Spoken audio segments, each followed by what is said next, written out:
Magandang araw mga kaibigan.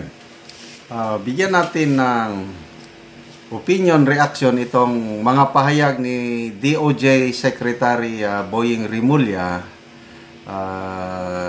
Tanong ng mga reporters, una, yung saan ang possibility, saang bansa pupunta si PRRD kung sakaling maaprobahan ang kanyang interim release. Okay. First time na may nabanggit na bansa. Okay? Ito, sabi niya, asked about the possibility, ito sa Daily Tribune na balita. Asked about the possibility of relocation if Duterte were to be granted interim release. Rimulya noted that South America could be considered. Sabi niya, it's possible. I know that when the ICC relocates people, it's often to South America. So medyo yung isang article sa nabasa ko kanina, ang isang lawyer, si Attorney Andres, sinabi niya na kaya hindi pumayag o kaya nag-oppose ang ICC prosecution doon sa interim petition ng abogado ni PRRD dahil hindi daw nasunod yung original na bansa na napagkasunduan. Yung original na bansa, hindi rin binanggit, malapit lang sa ICC. Yung pangalawang bansa na inilagay doon sa petition, malayo.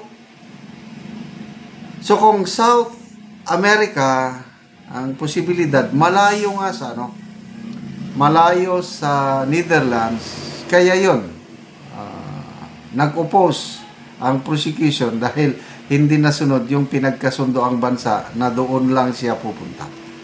So saan yung bansa na yan, hindi rin nabanggit, kaya lang pwede siguro Netherlands dahil ang lapit ng Netherlands. Okay, so ano pa yung mga ibang pahayag ng DOJ Secretary? Duterte must stay in The Hague, sabi niya. Hindi na daw pwedeng lumayo pa ang presidente, diyan na lang daw sa Hague. Justice Secretary Crispin Rimulya said that former President Rodrigo Duterte should remain in custody at The Hague, warning that granting interim release would do more harm than good to the ongoing ICC proceedings. Sabi niya, we don't think it is inappropriate for us to comment. I think the case should be heard as soon as possible and that there will be more harm than good if interim release is granted by the court. Of course, normal yan na pahayag ng DOJ dahil siya ang isa sa mga, siya ang umamin Siya, desisyon daw niya na dalhin sa ICC si PRRD. So, natural yan na hindi siya papayag na magkaroon ng interim release.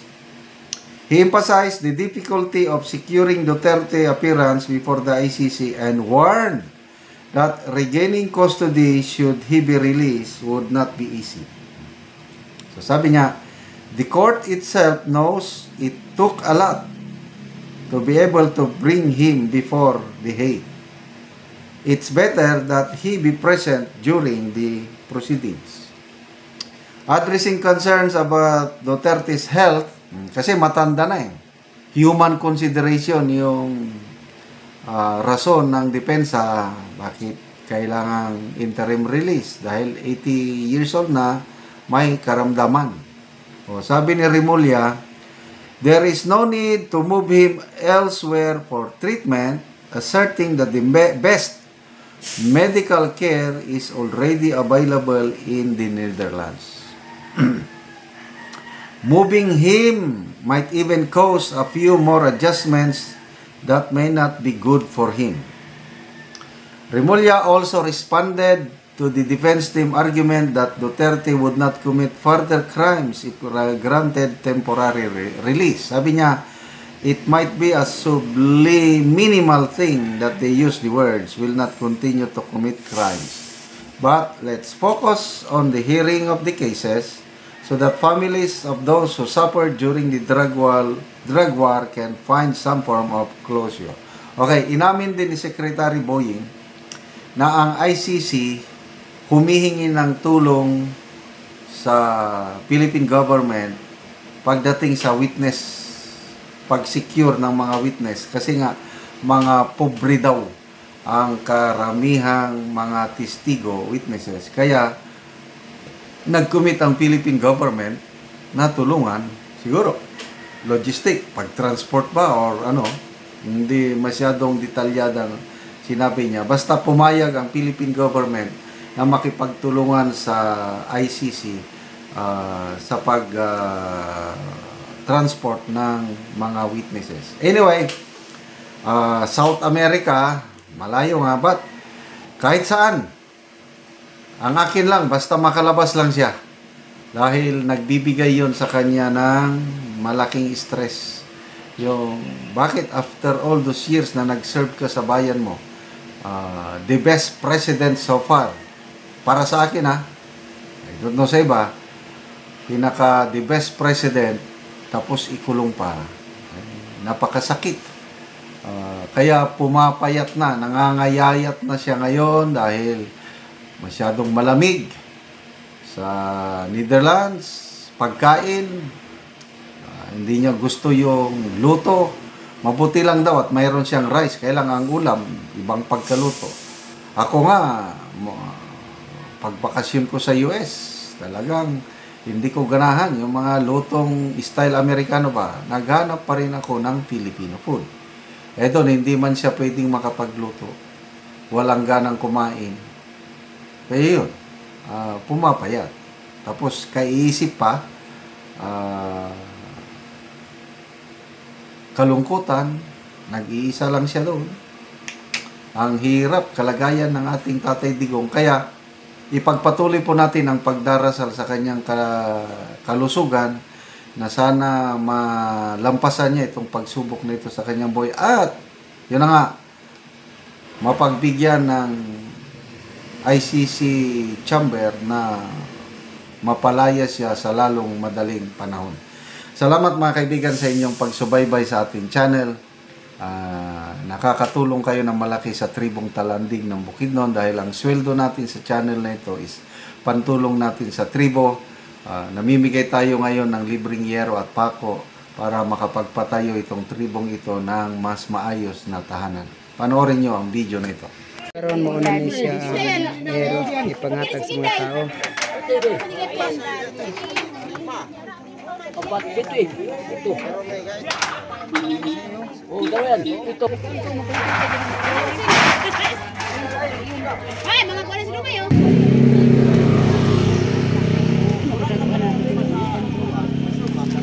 Eh, nga kapalista eh. Pensitan mo pa.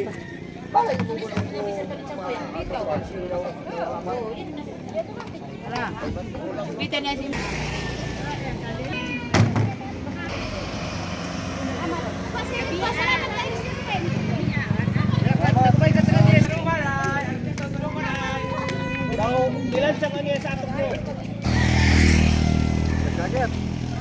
Salamat sa Sen.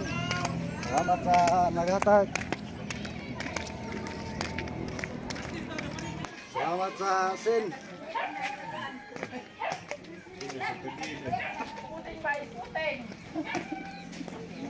Oh, baru tuh. Ini, paitindog daw.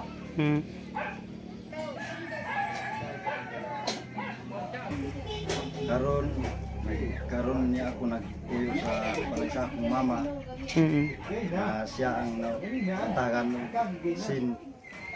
Ang imong mama ang nauna natagaan og sin. So diri lang kasi nakigpuyo. So karon nagpatindog na kag bagong balay so natagaan na ka karon og yero. Oo, so atong tan-awon ang imong bagong balay. Muna ni ang iyang gipatindog nga bagong balay. Kay nakigpuyo lang ni siya si ang mama. Salamat sa Ginoo. Salamat sa nagatan-aw pit. Karon makatop na gid ko. Oo. So na kay bagong balay. Sige, salamat.